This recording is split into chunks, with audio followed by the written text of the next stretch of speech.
Quando eu digo que são os ministros do STF que decidem a eleição, e eu enfatizo isso, é porque são eles que apuram a vontade majoritária, e o resultado da eleição é a vontade majoritária.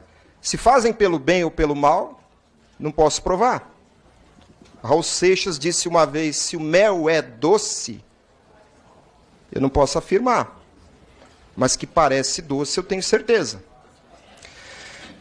Por que eu digo que eles decidem a eleição? Porque só eles, e absolutamente só eles, sabem como se procede a apuração da vontade majoritária. E o elegere, a escolha, é a vontade majoritária que decide. Não é por acaso que está além disso, importa quem conta o voto.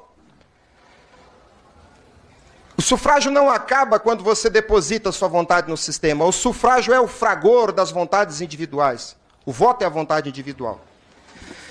Mas quem tem o absoluto controle sobre o sistema recusa qualquer interferência. Por quê? Porque essa Constituição, mal escrita em 88, deu à Corte Constitucional o poder de ser o agente do serviço eleitoral.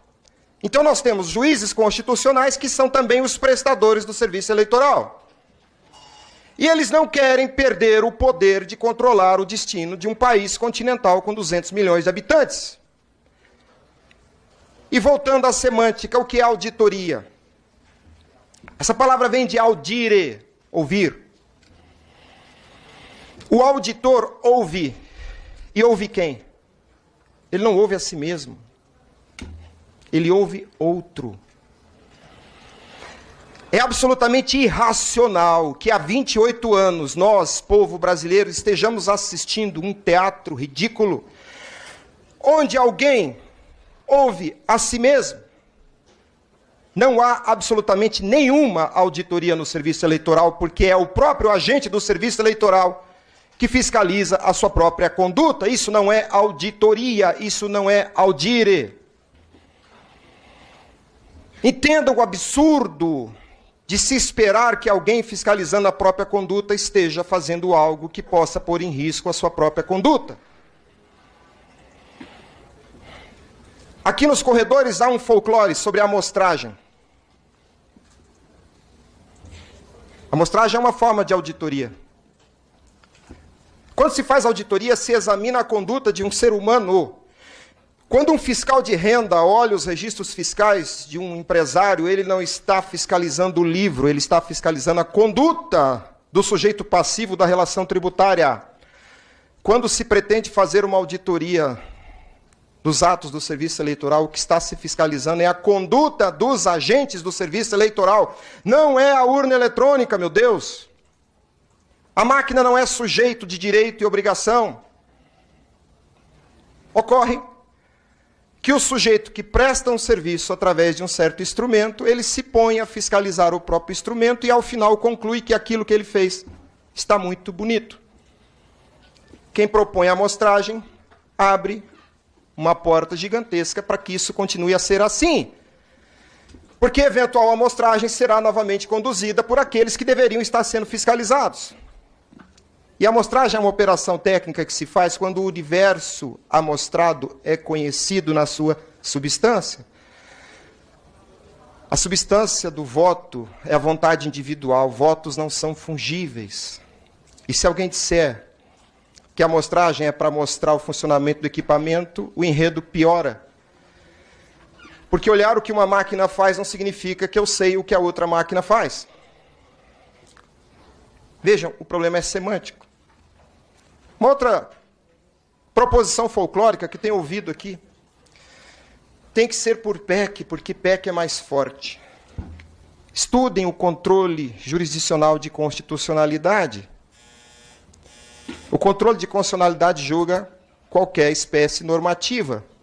Emenda constitucional também pode ser julgada inconstitucional. O que os senhores têm que fazer é definir conceitos, porque o juiz militante atua no vazio conceitual. E se os senhores não sabem os conceitos, o problema não será resolvido. Muitas vezes eu chego em algum gabinete e o parlamentar me diz, não precisa falar comigo, você já tem meu voto. Senador, deputado, eu preciso que o senhor entenda o assunto. Se o senhor faz um projeto de lei para repetir simplesmente, vai ter voto impresso, o senhor não resolve o problema. O senhor precisa dizer o que é o sufrágio. Qual a natureza jurídica do sufrágio? Por que o princípio da publicidade se aplica sobre o sufrágio? Quando ocorre o escrutínio do voto? Os senhores precisam entender por que a Corte Constitucional da Alemanha recusou o voto eletrônico. E as razões são jurídicas, não são matemáticas nem informáticas. Houve uma lei em 95, 9.100/95, 10.402, 2002, ambas prevendo voto impresso.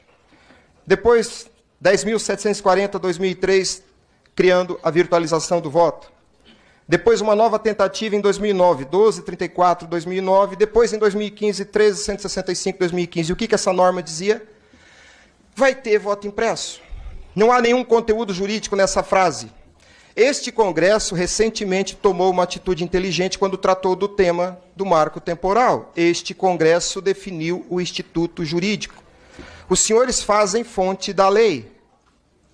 Os senhores é que têm o mandato, a investidura política para dizer o que é o instituto jurídico.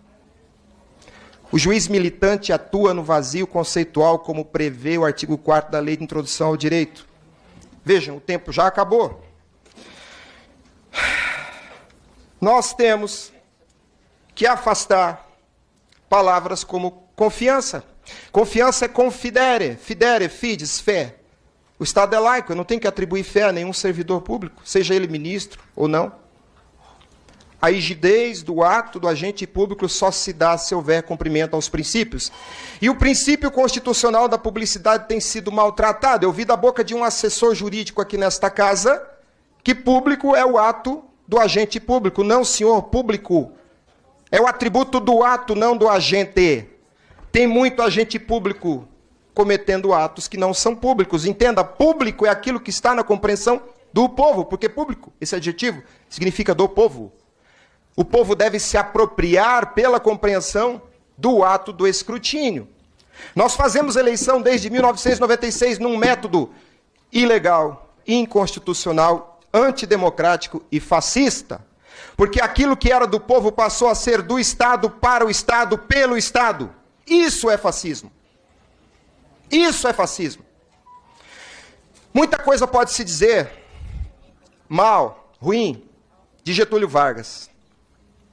Mas uma coisa ele acertou. Ele tirou a eleição da mão dos coronéis e seus bacamartes e suas milícias, quando deu ao voto um corpo concreto. Em 80, reiniciaram a tentativa de tornar o voto virtual apenas potência. Brizola começou essa luta. Brizola. Brizola. Isso não é uma pauta da esquerda ou da direita, é uma pauta da democracia.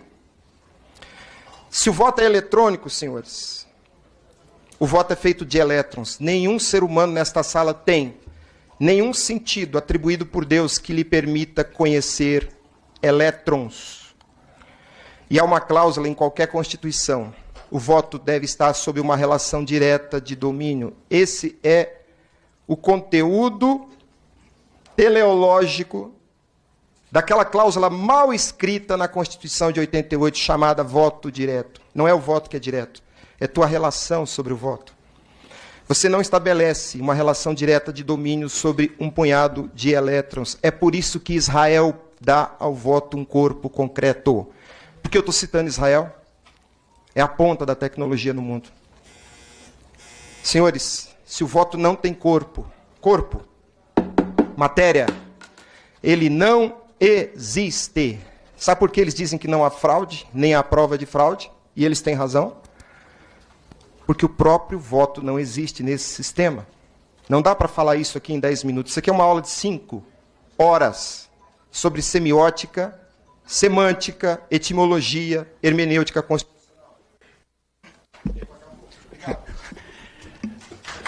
Bom, aí o doutor Felipe Gimenez, que inclusive nos assiste agora.